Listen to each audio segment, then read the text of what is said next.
Hey everyone, welcome back to Civil Score. Today, we are unpacking one of the biggest current affairs stories for Mains 2026, India's impending monsoon deficit.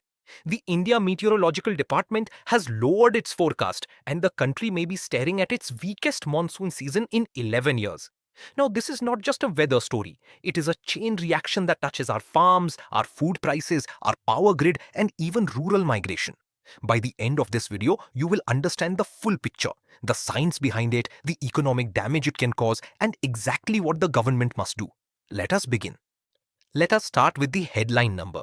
The IMD has downgraded its southwest monsoon forecast to 90% of the long period average, and that long period average is historically around 87 centimeters of rain. Now, here is the key definition you must remember. Rainfall is called normal only when it is between 96 and 104% of that average. So 90% is clearly in the deficient zone. And this deficiency translates into roughly a 60% probability of a countrywide drought. If these numbers hold, this becomes India's weakest monsoon in 11 years. So the very first thing to lock in is this band. 96 to 104% is normal and we are sitting at 90. So what is actually causing this? The main villain here is what scientists are calling a Super El Niño. Let me explain it simply. The central and eastern Pacific Ocean becomes unusually warm. This warming weakens the trade winds, which are the winds that normally push moisture-laden air toward India. When those winds weaken, the natural atmospheric engine that drives rainfall toward the subcontinent gets suppressed. In other words, the Super El Niño physically blocks the moisture from reaching India. So whenever you hear weak monsoon and El Nino together in an exam, this is the link. Warm Pacific, weak trade winds, less rain for India. Now here is a point that many aspirants miss, and it makes a brilliant mains argument. It is not just how much rain falls, but when and where it falls. The deficiency will hit northwest India, central India, and the southern peninsula the hardest, while only the northeast is expected to see normal rain. On top of that, there is a timing problem. The monsoon may arrive late and then go through prolonged dry spells. And even if a sudden heavy burst of rain comes, that flash flood style downpour simply runs off the surface. It does not give the deep groundwater tables time to recharge. So you can have decent looking rainfall totals on paper and still face agricultural drought on the ground. Remember this line, uneven distribution is as dangerous as the deficit itself. Now let us see how a rainfall problem becomes a national crisis. And UPSC loves this kind of chain. It unfolds in 4 stages. Stage 1 is the climate anomaly, the Pacific warming, and the spatial deficit we just discussed.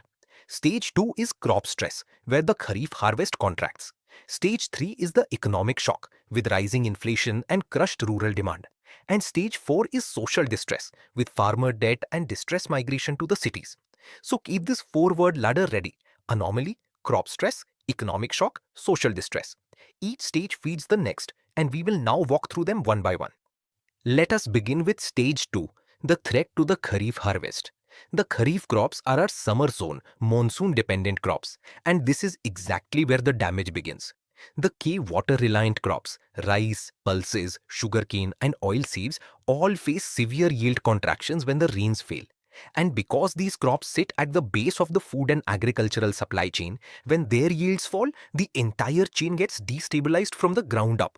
So the moisture stress does not stay in the field. It travels all the way up into our markets and our kitchens. This brings us to a very powerful idea, the rural demand trap. Here is the logic. Agriculture absorbs nearly 45% of India's workforce, almost half the country. So when the rains fail and crop yields drop, rural incomes crash for that huge share of people. And when rural cash flow evaporates, families stop buying. That instantly stalls the sale of fast-moving consumer goods, tractors, two-wheelers, and entry-level electronics. So a failed monsoon does not just hurt farmers, it quietly drags down the entire domestic consumer market. That is why it is called a trap. The income drop and the demand collapse feed each other in a circle. Now stage 3, the economic shock. And this is where it gets really dangerous because 2 forces hit at once. The first force is domestic. Food carries a very heavy weight, around 46% in India's consumer price index. So when Kharif crop volumes drop, food prices shoot up and you get structural food inflation. The second force is global. With active conflicts in West Asia, global energy markets stay volatile, and high crude oil prices push up transportation costs. When you combine drought-driven food inflation with conflict-driven fuel inflation, you get what is called a double inflation shock, and that directly threatens India's macroeconomic stability. Here is a connection that makes your answer stand out. How a water crisis quietly becomes an energy crisis. When rainfall is low, the water levels in our major national reservoirs fall. This does two things at once. First, it compromises drinking water security for millions. Second, it slashes hydroelectric power generation because dams need water to spin their turbines. And right when hydro output falls, summer power demand is peaking. So the grid is forced to lean heavily on thermal coal power to fill the gap. Notice the irony. Less water means more coal burning, which means more emissions. One crisis feeds straight into another. Now the final stage, stage 4, social distress. And this is the human cost.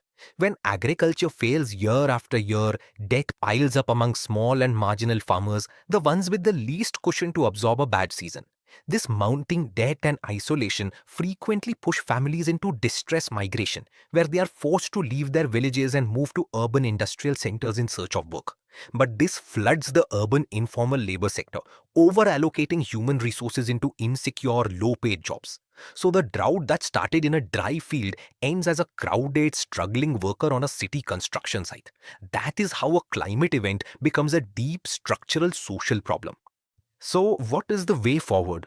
The single most important shift in mindset is this. We must move from reactive relief to proactive resilience. For too long, our approach has been to wait for the disaster and then rush in with emergency aid after the damage is done. Managing something as big as a Super El Niño needs the opposite. It needs synchronized, structural climate adaptation planned well in advance. So think of it as moving from a band-aid applied after the wound to a shield built before the blow. The rest of our solutions fall into two clear baskets: short-term contingency and long-term reform. Let us lay out both baskets side by side. On the short-term contingency side, there are three moves. 1. Crop planning, where local departments distribute short-duration, drought-tolerant millets and pulses. 2. Market intervention, using the Open Market Sale Scheme or OMSS to release buffer stocks and stop hoarding and price speculation. And 3. Safety nets, expanding guaranteed work under NGNREGAs from 100 to 150 days in notified drought-hit blocks. On the long-term structural side, there are also three. 1. Water efficiency by scaling up PMKSY micro-irrigation, the drip and sprinkler systems. 2. Crop rebalancing by reshaping minimum support price incentives. And 3. Modern insurance through faster PMFBY payouts using remote sensing. Memorize these scheme names. They are pure marks in both prelims and mains. Let me expand on one of those reforms because it is a favorite mains theme: crop rebalancing. The problem is that our minimum support price system has long encouraged farmers to grow water-guzzling crops like paddy and sugarcane, even in regions that are already water-stressed. That is a recipe for disaster in a drought year. So the MSP incentives must be aggressively restructured to gently guide farmers in these dry regions toward climate-resilient alternatives like millets and pulses, which need far less water. In short, we must stop paying farmers to grow thirsty crops in thirsty lands. That single policy correction can build long-term resilience into Indian agriculture. The second reform worth a closer look is modernizing crop insurance. And here technology is the hero. Under the Pradhan Mantri Fasal Bima Yojana or PMFBY, the old problem was slow manual damage assessment, which delayed payouts when farmers needed money the most. The fix is to accelerate these assessments using remote sensing satellites and drones. This allows for rapid automated payout settlements, sometimes a simple payout approved notification on a phone. And why does this matter so much? Because when payouts arrive quickly, farm credit stays alive, families can repay loans and replant, and the whole rural cycle keeps moving instead of collapsing into debt. So let us bring it all together. The big takeaway is that a weak southwest monsoon is not merely an agricultural problem. It is a systemic risk that threatens India's fiscal stability, its energy security, and its social fabric all at once. And a systemic risk cannot be solved by any one player working alone. It needs four gears turning together: the central government, the state governments, water conservation efforts, and economic safety nets, all locked into a single engine called resilience. Managing the possible Super El Nino demands exactly this kind of synchronized planning between the center and the states. Match immediate rural safety nets with long-term water reforms, and India can protect its growth against rising climate volatility. So that is the complete picture of India's impending monsoon deficit, from the warm Pacific all the way to your dinner plate and the national grid. If you can connect this chain in your answer, anomaly to crop stress, to economic shock, to social distress, and then offer both short-term and long-term solutions, you will write a top-class response. If this video helped you join the dots, subscribe to Civil Score. Keep revising, and all the very best for Mains 2026.